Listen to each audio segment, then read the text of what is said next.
In this session, we are going to see the very basic and very important equipment, which is the most important and desperate equipment which we use in our daily anesthesia practice. That is, two of the most common spinal needles.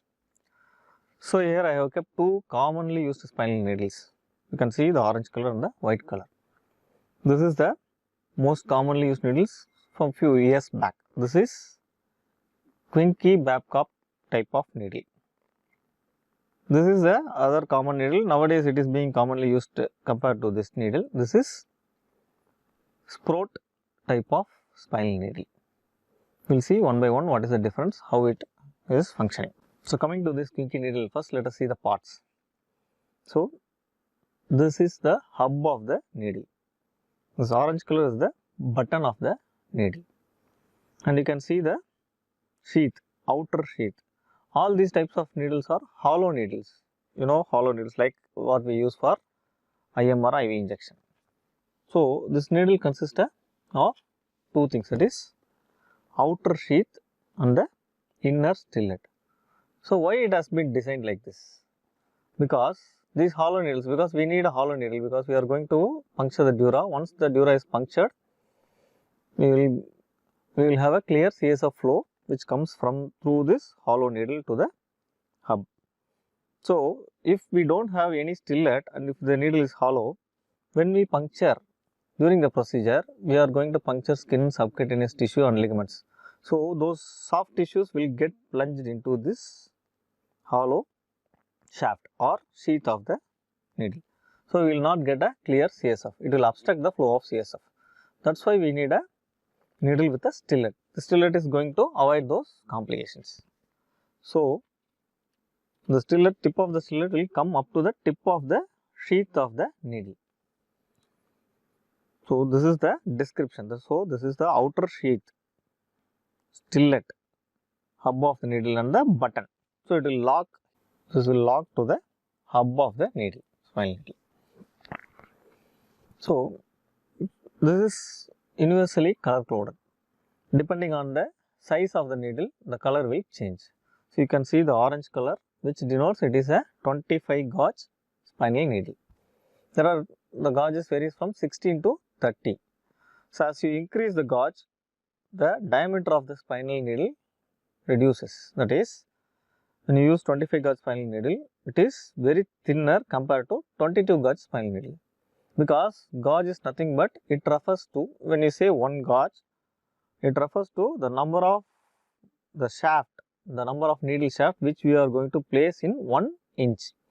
If we will be able to place 25 sheath in 1 inch, this is 25 gauge spinal needle. That means we are going to place 25 needles. When you are going to place 22 needles, that is 22 gauge. That means the gauge, as the size of the gauge increases, the diameter of this sheath is going to decrease. So we are supposed to use smaller gauge spinal needles, because this will avoid one of the major complication of spinal anesthesia, that is post-dural puncture headache.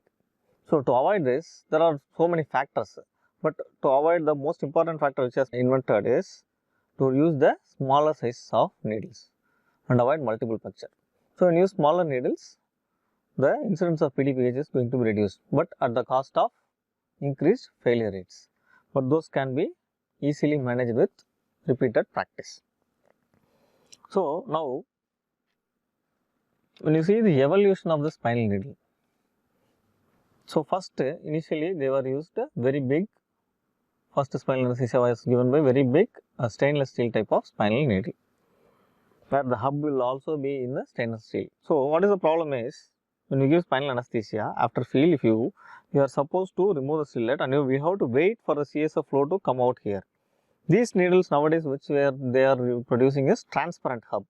So the flow of CSF can be easily seen through this hub. But in olden days, since it was stainless steel, until it flows out of the hub, we will not be sure that it is in place. So it was difficult, there was great difficulty. Now they have devised in such a way that only the outer sheath is made up of rust-free stainless steel. The hub is made up of transparent glass-like material. Now we are going to see the other basic equipment, that is epidural needle. and epidural set. Unlike spinal anesthesia, the epidural anesthesia has its own advantage. Even though it is a little uncertain compared to spinal anesthesia, this epidural is having more advantage. That is, it can be continued, unlike a spinal anesthesia where we are going to give single shot. Continuous spinal anesthesia technique is also there, but still it is not being very popular. So, epidural is one of the continuous regional modalities which is being commonly followed nowadays. So, the biggest advantage, as you all know, you can extend it to any duration of time to prolong the anesthesia and analgesia. So, now coming to the equipment, that is the commonly available epidural needles. So, this is the Tohei type of epidural needle. This is a 16 gauge Tohei Huber epidural needle.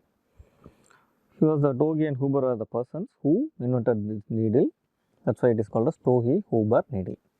So, what are the parts of this needle? This is also again a hollow needle. So, with a stellate, this is available with the stellate. This is the hub of the needle, the outer sheath or shaft of the needle, which has markings. You can see the markings at a depth of 1 centimeter. So, the total length of the needle is 9 centimeter, and from 3 centimeter we have markings of 1 centimeter each up to the hub of the needle. So, the total length of the needle is 9 centimeters. So, why do we need this marking is we are going to blindly approach the epidural space and we are going to place the catheter inside the epidural space. So, the length of catheter which is going to be inside the epidural space is very important, because when you keep more length of catheter inside the epidural space, the chance of migration of catheter into the intravascular or intrathecal is there, which is going to be very dangerous. At the same time, if you keep a epidural catheter of a very small length inside the epidural space, during movement and during the process of bed care and other those things, it is going to displace. So, the chance of displacement is going to be high. Ideally, the length of catheter which is supposed to be inside epidural space should be 3 to 5 centimeters. So, depending on that, we are supposed to choose the space where we are going to put epidural anesthesia. This is what the literature says. Now, coming to the parts, you can see the stellate. Again, as I said earlier, for spinal needle, these are hollow needles which needs a stellate to prevent skin and soft tissue plunging.